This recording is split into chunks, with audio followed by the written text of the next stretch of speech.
The portrayal of black women in the league is an ongoing conversation. Many, including Aja Wilson, Angel Reese, Cheryl Swoops, and others, seem to view Caitlin Clark as a major issue in the WNBA, at least according to the league discussions. But is this truly the case? Or could it be more about rivalry and resentment? Some recent developments might make us rethink the situation. Last week, Aja Wilson brought up the topic of white privilege while speaking with Kelsey Plum. Now, Wilson and Angel Reese are both featured on the cover of the Wall Street Journal's magazine. Yet surprisingly, there's no mention of Caitlin Clark.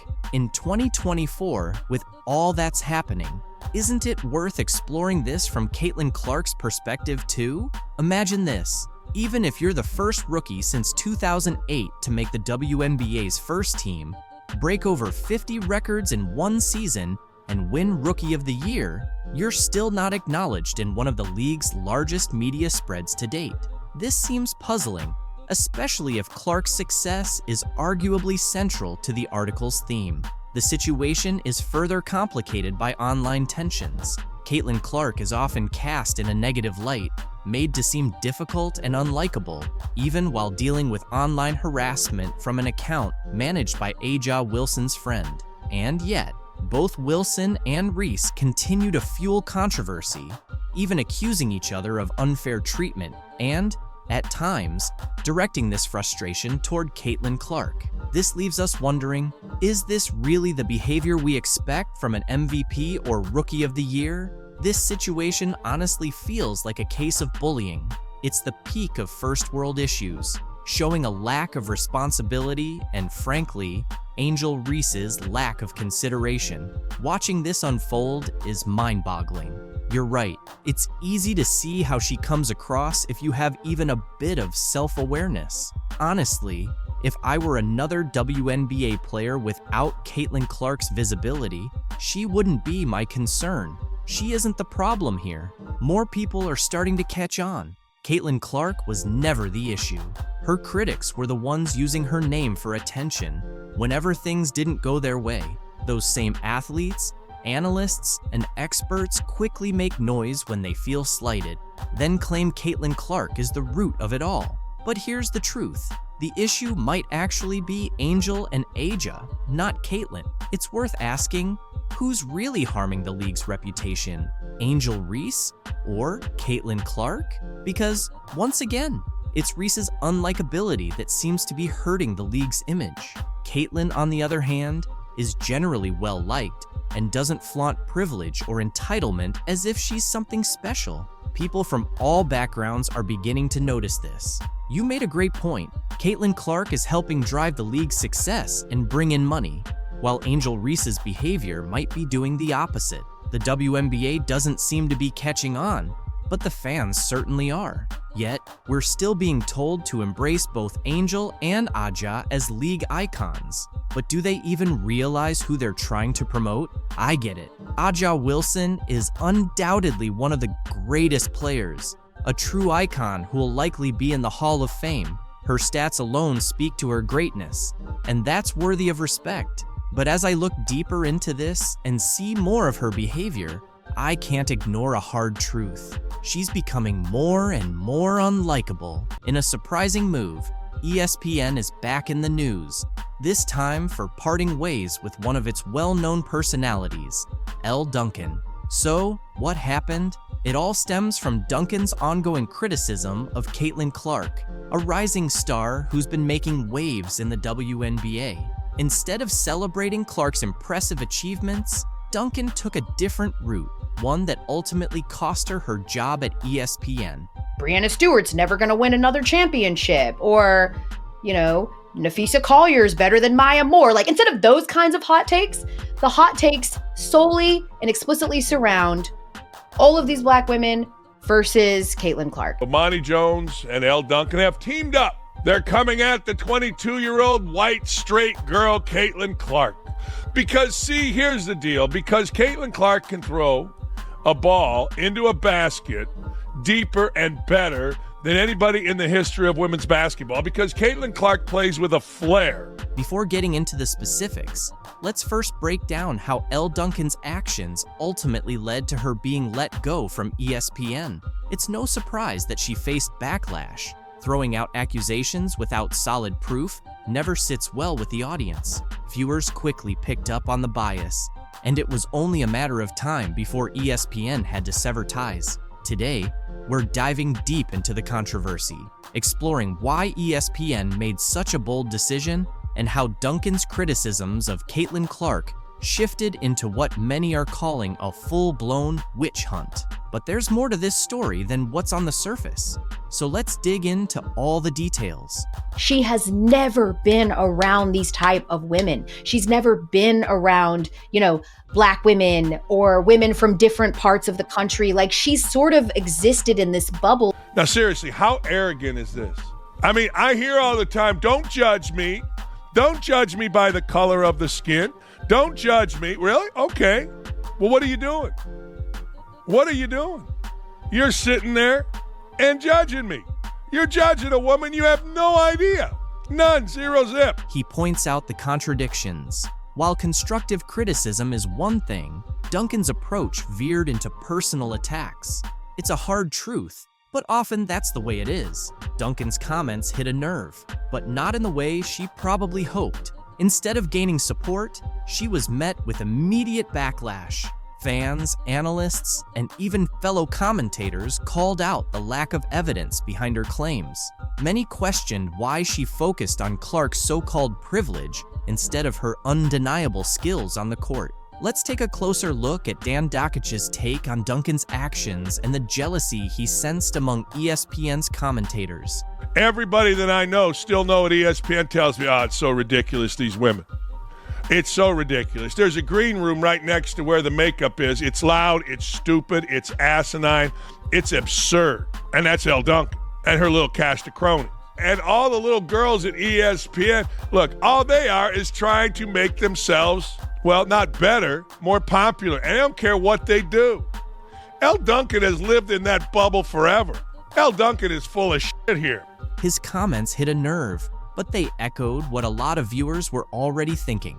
Criticism is fine, but when it feels driven by envy, it quickly loses its weight. Caitlin Clark's entry into the WNBA has been nothing short of groundbreaking. Her stats speak for themselves, leading the league in points per game and bringing a fresh level of excitement to women's basketball. Viewership has jumped nearly 40% since her debut, with fans across the nation tuning in to see her in action. Yet, despite all this success, Elle Duncan chose to focus on downplaying Clark's achievements. Let's revisit a moment many feel crossed the line in Duncan's critiques. The second that you show love to anybody not named Caitlin Clark, you are part of, some constituency that's trying to keep her contributions at a minimum, and you're racist, and we get a lot of that. It's no wonder that the W coverage is all Black women, because you're all in it together to try to keep her down. It's just, you're kind of damned if you do and you're damned if you don't. It was a clear attempt to change the narrative, but viewers weren't buying it. When your arguments are fueled more by envy than actual evidence, it's a hard sell. The truth is, Caitlin Clark's story isn't one of privilege. She's competed against athletes from all walks of life, facing obstacles both on and off the court. Many saw Duncan's take as an attempt to downplay Clark's achievements simply because there wasn't anything wrong with her game. While Duncan kept up her criticism, Clark was making headlines for all the right reasons. Let's take a look at how she dominated on the court, proving her critics wrong. Caitlin Clark has literally carried the sport on her back. She talks that yang. Resonates with Caitlin Clark. It isn't her being white. It isn't her being straight. Her game resonates with people in basketball and across the country because she's got that edge. I heard her drop 3 F-bombs in one game sitting right there courtside. Her teammates had to hold her back. She's yelling at the coach. That's what Magic, Bird, Isaiah, Jordan, you name it, that's what they do. Clark resonates. Nobody turning the set on and saying, I gotta watch who? It's no wonder fans are drawn to Clark. She brings a new energy to the game that's been missing for quite some time. Analyst Dan Dakich didn't mince words when addressing the situation, calling out the obvious double standards. He suggested that Elle Duncan's criticisms were fueled by something deeper, possibly resentment toward Clark's rapid rise to fame, rather than any Angel Reese eventually found herself in serious trouble, facing a lawsuit from the Chicago Sky for using steroids. It seems the team had more up their sleeve than just taking jabs at Caitlin Clark. They're dealing with bigger issues now. But really, Angel, steroids? It's like if there's a questionable move to be made, she's all in. Apparently, just playing the game the right way hasn't been cutting it for her. The addiction is real. The addiction to attention is real. Now, she's turning to drugs, because apparently playing real basketball in the WNBA is just too tough, especially when you're afraid of the competition. Let's be honest, this all boils down to her jealousy of rookie sensation Caitlin Clark. Reese just couldn't handle being overshadowed, so naturally, steroids seemed like the solution to her. But this time, she's not getting off so easily. Angel Reese, the self-proclaimed queen of the WNBA, has been caught up in drama from the start. And now, with this steroid scandal, it's turned into a full-blown soap opera. The Chicago Sky decided to skip the usual warnings and went straight to filing a lawsuit. Rumor has it, they've officially accused Reese of cheating her way to the top. She got terminated today from the Chicago Sky. This kind of move is completely unheard of in the WNBA. No team has ever been this bold, this over the top. We're talking about a full-blown legal smackdown, accusing Angel of juicing her way through the season, especially when things got intense during key matchups. And if you think this is some wild conspiracy theory, think again. The Chicago Sky's lawsuit reads like a sports drama miniseries. They're saying Reese cheated, and because of it, they missed the playoffs. They're not holding back. They're flat out claiming she used her enhanced abilities to sabotage their shot at playoff glory. You're not coming in and dominating our game. Here's where things get interesting. Rumor has it that Reese, realizing she wasn't going to dominate the WNBA like she did in college, decided to take a shortcut, and allegedly, that shortcut was steroids. The timing? A bit too convenient. The allegations suggest Reese turned to steroids right when it became clear that pure talent wasn't enough to keep her on top. And who was the constant thorn in her side, outshining her at every opportunity? None other than Caitlin Clark, the Iowa star who was stealing the spotlight without a trace of controversy. I think Angel Reese is jealous of Caitlin Clark. She thinks she's, the reason why this is all happening here. While Reese was grappling with inconsistency and facing criticism, Clark was out there effortlessly breaking records. Clark didn't just set the WNBA rookie scoring record in 2024. She obliterated it, finishing the season with 761 points. No drama, no scandals, just solid hard work and talent. Every time Clark lit up the scoreboard, Reese's struggles became even more apparent. Social media had a field day, tearing Reese apart with constant comparisons between her and Clark. Let's just say those comparisons didn't do Reese any favors, as it became clear to everyone that she was more talk than game. She just likes to call out haters and clap back at haters and say different things. Let's be honest, this scandal doesn't just affect Angel Reese, it casts a significant shadow over the entire WNBA. The league has been working hard to expand its fan base and prove it can compete on a larger scale. However, with this steroid revelation, the league's reputation is now at stake. If the lawsuit goes in the Sky's favor, the WNBA will face a serious need for damage control to maintain the trust of both fans and sponsors. You're not coming in and dominating our game. But why did she feel the need to resort to this? The WNBA isn't college basketball. In the pros, the competition is much tougher, and the athletes are seasoned professionals. Reese quickly discovered that it's a whole different ballgame. While her rookie season wasn't bad by typical standards, she wasn't aiming for average. There were moments when she looked like the unstoppable powerhouse everyone expected her to be, but then she would follow those performances with disappointing outings. In her first 10 games of the 2024 season, she scored under 10 points 5 times. that's not the kind of stat line that silences critics. When expectations are sky high and you don't meet them, people start talking, and not in a good way. And that's when the steroid rumors began to surface. But there's nothing about her game that's really interesting that is going to translate to. We also have talked, even on this channel, about Angel's very dramatic response to that. Angel Reese started with, "I'm heartbroken.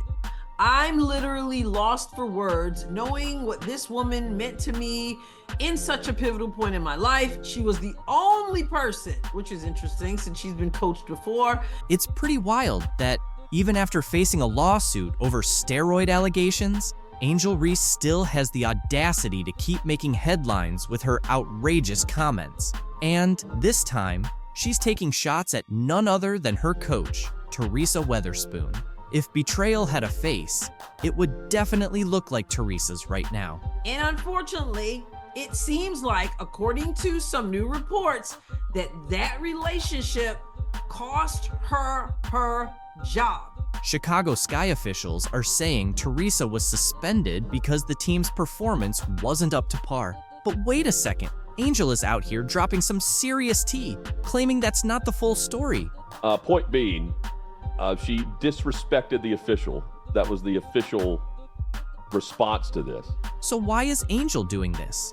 Are her claims actually legit? Or is this just another dramatic turn in the ongoing Angel Reese saga? Let's break it down from the beginning because things are getting messy. Ever since then, the internet has been blowing up, and it's all because of Angel Reese. Now you have a rivalry here. Angel Reese wants to be Draymond Green. But there's nothing about her game that's really interesting that is going to translate to people who may not watch the WNBA, may not care about basketball.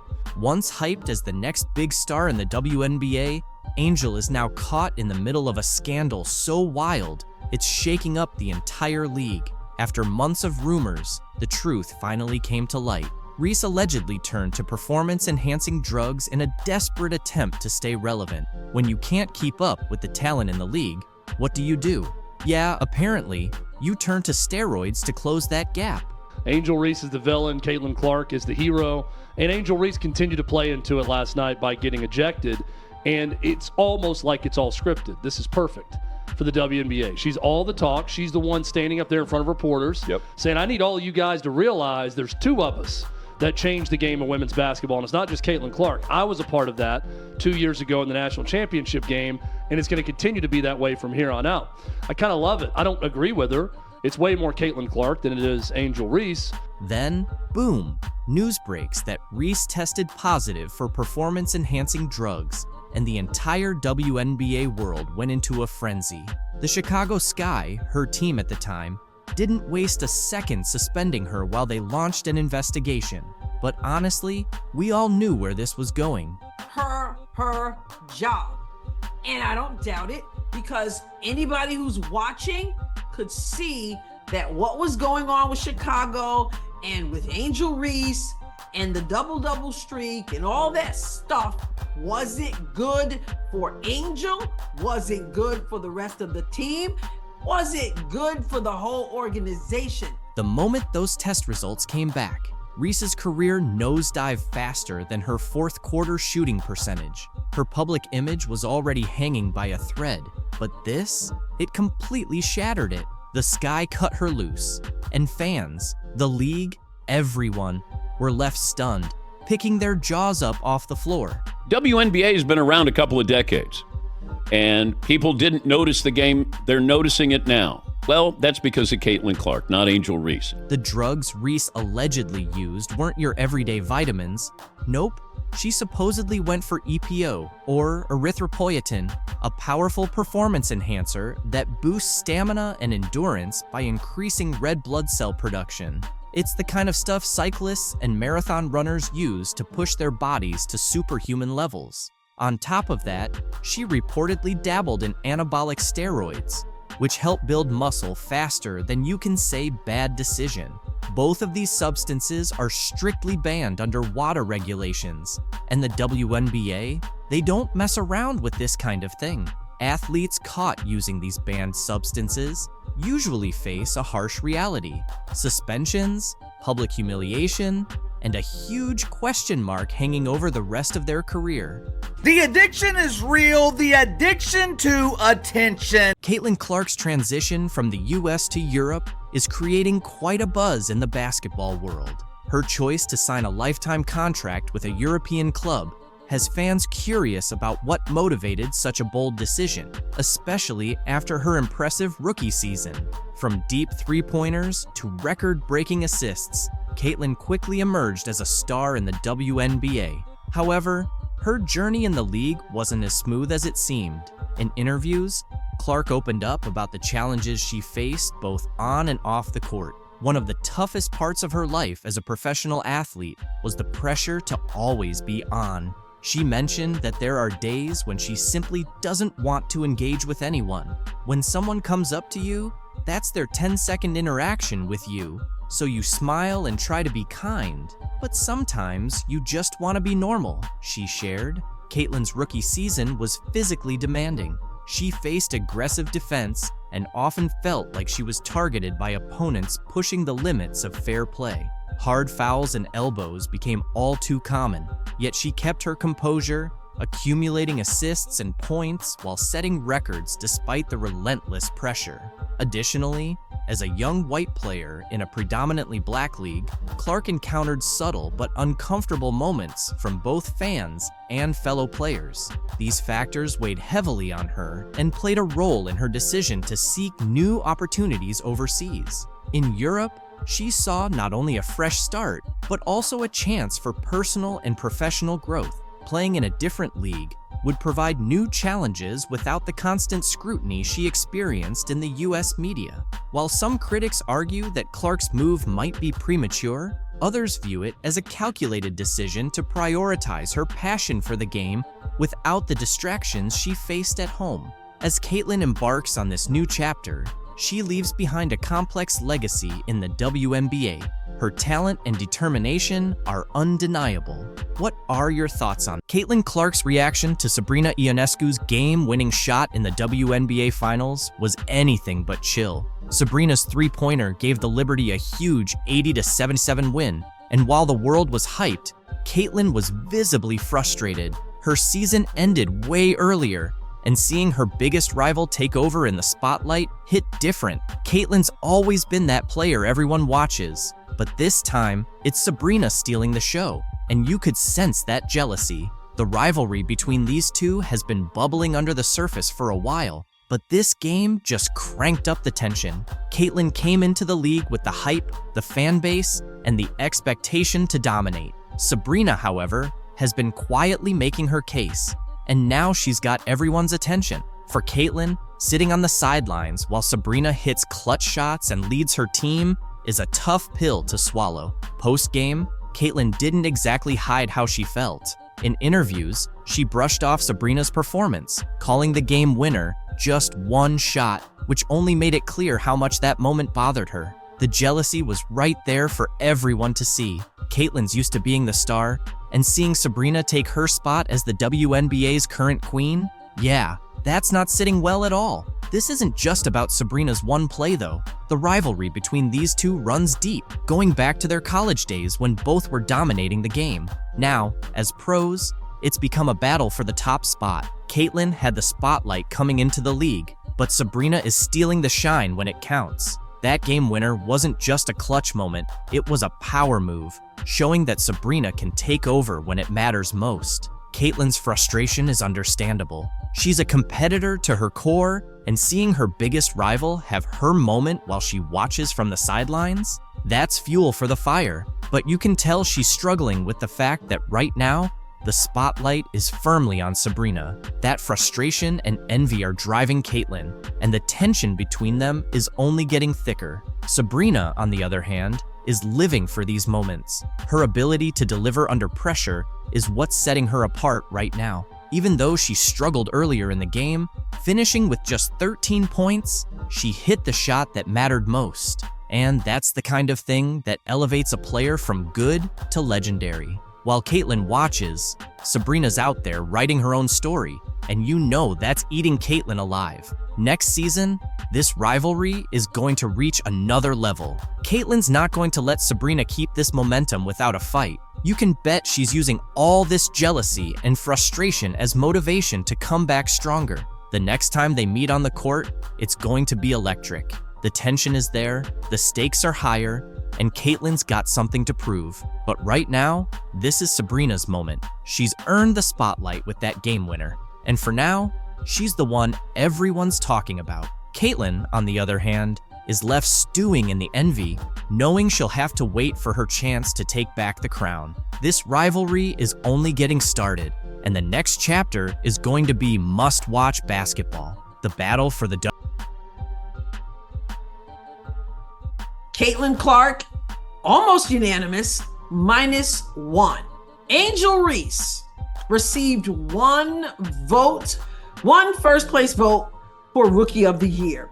It was a stupid decision because it compromises what your ultimate goal is. A WNBA legend has been caught red-handed for plotting against Caitlin Clark in the Rookie of the Year race. Until now, no one knew which veteran player had gone out of her way to bribe a journalist to vote against Clark. But now, she's been exposed with solid evidence. You might be feeling disappointed, especially if you've been cheering for her all season, believing she was a true icon. In reality, she's been harboring jealousy all along.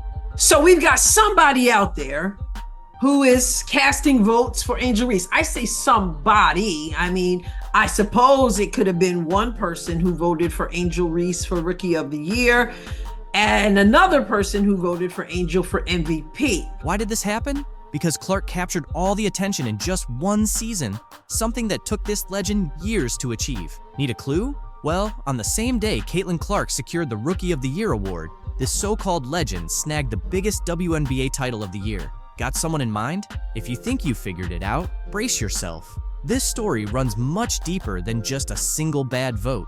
That somebody is trolling Angel Reese because these are sports people, supposedly. These are members of the media. These are people who write about sports, who broadcast about sports, who... And believe me, up until now, you've only heard the basic stats. For instance, Caitlin Clark averaged an incredible 19.2 points per game, dished out 8.4 assists as if she were handing out candy, and grabbed 5.7 rebounds just to top it off. Sure, it all sounds impressive, but that's just scratching the surface. What's even more astonishing is that despite Clark dominating nearly every rookie statistic you can think of, she didn't receive a unanimous Rookie of the Year vote.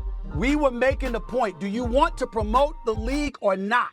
And people like Andrea and others were resistant to that playing a role in somebody making the roster. Nope. Instead of every single vote going to the clear choice, only just one solitary vote went to Chicago Sky rookie Angel Reese. This wasn't just a harmless fluke. It was a rogue move that sent shockwaves across the league, leaving fans shaking their heads and analysts scrambling to figure it out. Let's be honest, if any rookie deserved every vote, it was Caitlin Clark. So why didn't she get it? What's the story behind that one odd vote? I could actually argue that it hurts the game more if they had given her a roster spot over someone more deserving. When the dust settled, Caitlin Clark secured 66 out of 67 votes for the Rookie of the Year award. These votes came from a mix of 43 national sports writers and 24 local journalists across various WNBA markets. That's a lot of consensus among a wide range of people. So how did one stray vote slip in? This wasn't just someone trying to be a rebel or offering a different perspective. That lone vote felt like a sucker punch aimed directly at Caitlin Clark's perfect season, a calculated move to ensure her record wouldn't be flawless. And that's when things start to get interesting. This situation wasn't merely about Angel Reese receiving an unexpected shout-out. It was about someone attempting to sabotage Caitlin's perfect Rookie of the Year sweep. But who could it be? Definitely not Sheryl Swoopes, as she doesn't even have the authority to vote in this competition. So let's discard that theory. When it was revealed that the rogue vote came from journalist Cameron Duncan, everyone began asking the same question: why Reese? Sure, Reese had decent stats, but she wasn't even in the same league as Clark's record-breaking season. So why did Duncan choose to cast his vote for her? Word on the street is that Duncan wasn't acting alone. Rumor has it that WNBA superstar Angel Wilson had something to do with this. That's right, the same Angel Wilson who has been dominating the league and racking up trophies. But why would a star like Wilson get involved in something as petty as one Rookie of the Year vote? Here's where things get wild. In 2024, Angel Wilson became the first player since Cynthia Cooper in 1997 to win the MVP award unanimously. She received all 67 votes, every single one. This was a monumental achievement, making her the only player in modern WNBA history to accomplish a unanimous MVP win. You know, the WNBA continues to kill the golden goose. Now, I must clarify something. A lot of you are hitting me up with, why hasn't the WNBA talked about their Rookie of the Year award since Caitlin Clark, it's been released, is the Rookie of the Year? Well, they haven't announced any awards. But then Caitlin Clark entered the scene, rising through the ranks and threatening to overshadow Wilson's moment of glory. Suddenly, Wilson wasn't going to let a rookie waltz in and take away the one thing that set her apart, a perfect record. As Clark began accumulating Rookie of the Year votes, Wilson allegedly intervened, intent on ensuring that Caitlin wouldn't achieve something she herself never did: unanimous Rookie of the Year honors. This is where the situation shifts from petty to... Now you have a rivalry here. Angel Reese wants to be Draymond Green, but there's nothing about her game that's really interesting that is going to translate to people who may not watch the WNBA, may not care about basketball. ESPN has finally laid out what's next for Angel Reese after her first season in the WNBA. And honestly, things aren't looking as promising as people might have expected. Or should I say her first tear-filled season? Now, before anyone thinks I'm being too critical, let's get one thing straight. Angel Reese is undeniably talented. There's no question about her skills on the court, but the ongoing drama, constant complaints, and leaning on the race card really overshadowed what could have been a stronger start. ESPN's analysts have broken down her performance, and their predictions for her future are pretty jaw-dropping. It may not have shocked me, but for those who haven't been paying close attention, it might be eye-opening. Now, let's not pretend Reese completely bombed her first season, because she didn't. She averaged 11.5 points and 9.2 rebounds per game, which sounds decent at first glance. But here's the thing, those stats don't tell the full story. Sure, she was putting up numbers, but there's a difference between just padding stats and actually making a real impact on the game. Honestly, I think the biggest thing she should focus on is just finishing around the rim. That is something where maybe her rebounds will be halved. However, she will still make such an impact around the rim if she can. The real concern with Reese is her shooting. You know, that whole putting the ball in the hoop part of basketball wasn't exactly her strong suit. She shot 39% from the field, which, for someone who plays close to the basket most of the time, is pretty disappointing, especially when you've got someone like Caitlin Clark casually hitting shots from miles away with better efficiency. Reese, on the other hand, was missing key shots. At least she had the chance to grab her own rebounds though, because nothing quite says oops like missing your own shot and then immediately collecting it again, right? Angel Reese shot 39% from the field, and she took 90% of her shots from inside 8 feet. Speaking of rebounds, let's be clear, Reese can rebound. She led all rookies with 9.2 per game, which sounds impressive until you realize a good chunk of those were off her own missed shots. It's like she was playing fetch with herself. Sure, she's doing something, but is it really making a difference for her team? Critics were quick to highlight that while her double-doubles looked great on paper, they didn't seem to have much of an impact on the game. More like padding her stats thanks to those missed shots. But hey, who's keeping track? Oh, right, ESPN. The back with 20 rebounds, looking, pursuing. Once again, Reese with the tip, another chance. Reese trying to put it back. And wow, Did the analysts have a field day with the whole self-rebounding situation? It turned into this funny basketball meme. Angel Reese, queen of padding her own stats by cleaning up her own misses. Fans were hyping up her double-doubles, but the experts? They were raising eyebrows and asking, wait, how many of those rebounds were from her own missed shots? It's one of those things that sounds impressive until you take a closer look and see the mess beneath the surface. Meanwhile, Caitlin Clark is out there casually racking up triple-doubles with so much efficiency, and in comparison, Reese's numbers start to feel a little empty. Her double-doubles weren't leading the team to victory, and they weren't winning the big games. When the pressure was really on and she needed to step up, she didn't. She struggled in those high-stakes moments, giving critics even more reason to question her future. Yeah, the reason why we watching women's basketball is not just because of one person, it's because of me too, and I want y'all to realize that. Another issue is her ratings and attendance. Angel Reese, always so confident both on and off the court, didn't just step into the WNBA, she strutted in, practically shouting that she was the reason people were watching. But reality had other ideas, and the numbers? Well, they paint a very different picture. When Reese was sidelined with a wrist injury, something unexpected happened. Attendance actually went up. Yep, you read that right. Fans were showing up in larger numbers while Reese was sitting on the bench, which, let's be honest, doesn't exactly scream, people are here for me, now does it? WNBA has been around a couple of decades, and people didn't notice the game. They're noticing it now. Well, that's because Nike, an organization that got her on a bargain basement deal and is telling her, well, we're going to wait to promote you until we're done promoting A'ja Wilson.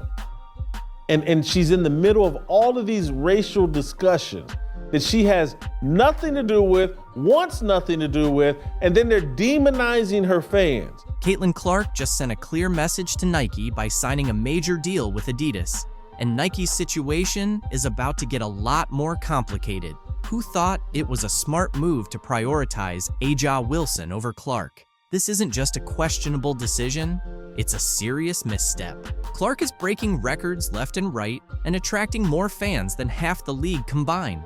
How does it make any sense to overlook her? Now, since she has signed this contract, you guys, and her WNBA season has come and gone. And with that, Nike has not done one thing to promote her. We have not seen any commercials, we have not seen any ads, we have not seen any Caitlin Clark merchandise, and we for sure as hell have not seen any Caitlin Clark signature shoes. Nike has been in the game for decades, but this move shows they've got the business sense of a soggy sock.